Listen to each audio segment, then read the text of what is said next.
Assalamualaikum warahmatullahi wabarakatuh. Good morning, students. How are you today? I hope you all are in the good condition. Okay, let me introduce myself. I am Lisa Mayangsari, and you can call me Lisa. I'm the student of English Education Department, the State Islamic Institute of Surakarta. And today I will teach you. I hope you all can turn on your camera so I can make sure that you are online and keep watching at me. Okay, today we will learn about present perfect tense. This material have related with the previous materials that's present continuous. In this learning process, I have two purposes and I hope you all can reach my purpose together, okay? Number one is mampu mengidentifikasi kalimat-kalimat present perfect tense. Jadi saya harap semuanya bisa mengerti dan memahami apa itu present perfect tense. Dan yang kedua yaitu mampu menyusun sebuah kalimat baik secara deskriptif maupun interrogatif. Sebelum membahas materi lebih dalam, saya akan menampilkan sebuah video tentang percakapan antara 6 anak. Nah, saya harap semuanya dapat menyiapkan kertas sekarang atau buku masing-masing dan tuliskan mana yang menurut kalian merupakan kalimat present perfect tense. Setelah itu, don't forget to give the reason, okay? How you can get that's the present perfect tense. Keep watching. Below are a conversation about an exemplary orphan, Riri. I think Riri is the most interesting orphan I have ever known. She is not the eldest of all the children there, but she is very mature. Unfortunately, I didn't have a chance to talk to her personally. Can you tell me how she has come to the orphan home? Well, I don't know much about her either because I have met her only 3 times. What I know is that she was an only child. Her father died when she was a baby and her mother 8 years ago. She's been an orphan for 8 years, but she's lived in the orphanage for only 6 years now. Why doesn't she live with her grandparents? They both have passed away. Her grandfather died even before she was born, and her grandmother died 6 years ago. Does she not have any uncles or aunts to take care of her? She has an uncle, her mother's brother. 2 months after her grandmother's death, he sent Riri to the orphanage. Why doesn't she live with him instead? No, his house is very small. He's a scavenger and he has 5 children. He has put Riri there so that she can get better care and she can also go to a good school. Does he often visit her? Yes, her uncle and his family have visited her a lot of times. They routinely visit her once a month. It must be sad to be an orphan and live in an orphan home. Riri is sad to be an orphan, but she's not a gloomy kid, you know. As you see, she is a cheerful and friendly girl. She has even shown her great care for other needy children like her. What do you mean? Early last year, the orphanage started a charity group. It consists of all the orphans there who already sit in senior and junior high schools. She has participated very actively in the group's activities. They have made handicrafts and sold them. They have used the profit to help street children and poor families. The program has run for almost 2 years now. Wow, that's amazing. I've never thought of that before. I thought that the kids in orphan homes were sad kids who needed our help, but they help other people instead. What have they done for street children? They have done one thing for street children and one thing for poor families. To celebrate the 50th birthday of the orphanage, they gave 30 street children 20,000 rupiahs each. Early this month, they went to some poor families in the neighborhood and gave each family a gift containing sugar, cooking oil, and rice. Yeah, that's the video. So, guys, have you found the example of present perfect tense? Are you still confused? I hope you all can understand what's present perfect tense, okay? Now, we will analyze together about the conversation of the video together. Number 1, the first one is Siti. I think Rarity is the most interesting orphan I have ever known. She is not the oldest of all the children yet, but she is very mature. Unfortunately, I didn't have a chance to talk to her personally. Can you tell me how she has come to the orphan?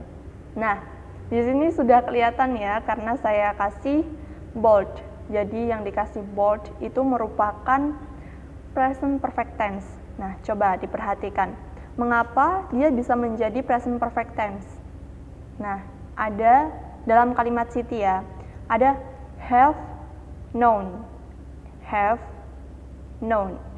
Have itu menunjukkan lampau dan known merupakan verb 3. Jadi sampai sini apakah sudah paham atau masih bingung? Oke, kita next ke contoh yang berikutnya, masih di Siti. Can you tell me how she has come to the orphan home? She has come. She menunjukkan subjek, has itu sudah rumus di patternnya ya, dan come merupakan verb 3. Jadi di sini I have ever known sama she has come. Sudah jelas ya. Ini bisa pakai have or has, tergantung dengan subjeknya, dan wajib diikuti dengan verb 3. Oke, ada yang betul atau tidak? Kemudian next, Dayu. Well, I don't know much about her either because I have met her only 3 times. What I know is that she was only a child. Her father died when she was a baby and her mother 8 years ago. She's been an orphan for 8 years, but she's lived in the orphanage for 6 years now. Nah, di sini ada I have met. I sebagai apa? Ya, subjek. Then have itu sudah rumusnya. Kemudian met. Met merupakan verb 3. Kemudian ada lagi she's been an orphan. She's been. She menunjukkan subjek. Apostrophe s ini maksudnya she has. She has. Kemudian been merupakan verb 3. Kemudian langsung loncat ke bawahnya Dayu. They both have passed away. Her grandfather died even before she was born and her grandmother died 6 years ago. Have passed. Have passed ya. They both have passed. They menunjukkan bahwa itu adalah subjek, kemudian have passed. Have plus past, verb 3. Dan yang paling bawah, langsung yang paling bawah Dayunya ya. Yes, her uncle and his family have visited her a lot of times. They routinely visit her once a month. Ini ada have dan visit. Berarti ini sudah jelas menunjukkan bahwa dia merupakan present perfect tense. Dan subjeknya yang mana? Her uncle and his family ya. Itu merupakan subjeknya. Nah, ini masih ada. Silakan diperhatikan. Ada Dayu yang paling atas. She has even shown. She has. She subjek, kemudian has merupakan rumusnya, kemudian shown verb 3. Nah, di sini teman-teman udah bisa menyimpulkan belum apa itu present perfect tense? Saya harap semuanya udah paham ya. Nah, untuk lebih jelasnya akan saya jelaskan secara detailnya.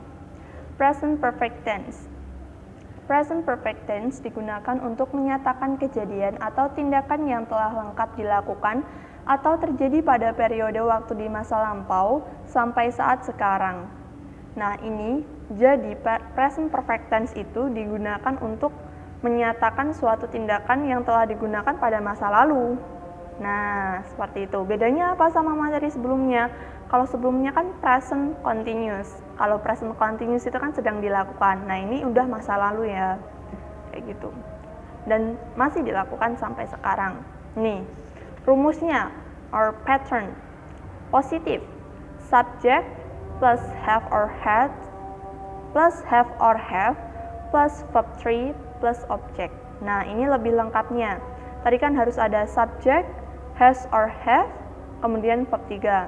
Dan negatifnya subject, has or have plus not plus verb 3 and object. Then the interrogative one is have or has plus subject plus verb 3 plus object, dan jangan lupa wajib dikasih tanda tanya. Contohnya, Najwa has taken a bath. Najwa itu tandanya apa? Subject. Has, nah itu sudah patternnya ya, atau auxiliary. Taken, verb 3, a bath, objeknya. Kemudian kalau mau negatif gimana, Miss? Ada contohnya juga. The mechanic has not checked the brake of the car. The mechanic menunjukkan subject, kemudian diikuti oleh has, kemudian ditambahin not, kemudian verb 3, dan the brake of the car menunjukkan objek, dan yang terakhir interrogatif, have children change their clothes. Have-nya ini, have or has-nya ini, jadi dia ditarik ke depan. Kemudian children ini merupakan subjeknya, kemudian change ini merupakan verb 3, kemudian their clothes menunjukkan objek, kemudian jangan lupa dikasih tanda tanya. Nah, catatan. Has sama have itu bedanya apa, Miss? Itu digunainnya pas kapan? Jadi ini bisa langsung dilihat. Has itu digunakan oleh she, he, it, ya. She, he, it, kemudian nama seseorang, kemudian atau bisa nama hewan juga bisa. Kemudian have itu digunakan oleh I, you, we, they, people. Nah, itu merupakan bagian dari have. Sudah paham ya? Next. Nah, kalau ini apa time signalnya? Jadi kita bisa mengetahui bahwa itu merupakan present perfect itu ditunjukkan dengan for dan since. Kita ke since dulu. Since bermakna sejak. Ini menunjukkan awal mulainya suatu kejadian atau tindakan. Contohnya, I have lived in the small town since January. I have lived. Saya telah tinggal di kota kecil sejak Januari, kayak gitu. Kemudian untuk yang for bermakna selama, yaitu menunjukkan lamanya jangka waktu hingga kini. Contohnya, she has been in her office for 2 hours. She, subject, has, diikuti oleh has, kemudian been, verb 3, in her office, ini objek, for, selama 2 hours. Nah, jadi kalau ada since or for, ini bisa membantu kita untuk mengetahui bahwa ini merupakan present perfect. Sejauh ini sudah paham ya? Nah, kalau sudah paham semuanya, Miss berikan tugas. Ini tugasnya ya. Yang conversation 1 sama 2 ini merupakan contoh menjawab tugasnya. Oke, kita ulas dulu. Conversation 1. Dayu. Riri, bla bla bla. Kemudian Riri menjawab, for 8 years now, my father died when I was a baby and my mother died 8 years ago. Nah, kira-kira apa nih pertanyaannya? Nah, bisa dilihat di jawabannya yang bawah ya. Dayu, how long have you been an orphan? Nah, ini merupakan pertanyaannya. Nah, jadi semua tugas ini merupakan masih memiliki relasi dengan video yang tadi. Jadi jawabannya ada di sana ya, gitu. Kita ke conversation kedua. Why don't you live with your grandparents? Kemudian Riri menjawab bla bla bla. My grandfather died even before I was born and my grandfather died 6 years ago. Nah, kira-kira apa jawabannya? Udah ada di bawahnya ya. Because they have passed away. Nah, itu jawabannya. Begitu. Mudah bukan? Mudah. Nah, ini dia pertanyaannya untuk diselesaikan oleh teman-teman. Dari conversation 3 until 10, jadi ada 8 soal. Oke? Sejauh ini, apakah ada pertanyaan? Jika ada pertanyaan, bisa langsung ditanyakan ke saya ketika kelas, dan atau bisa dikasih ke kolom komentar di bawah. Terima kasih. Wassalamualaikum warahmatullahi wabarakatuh.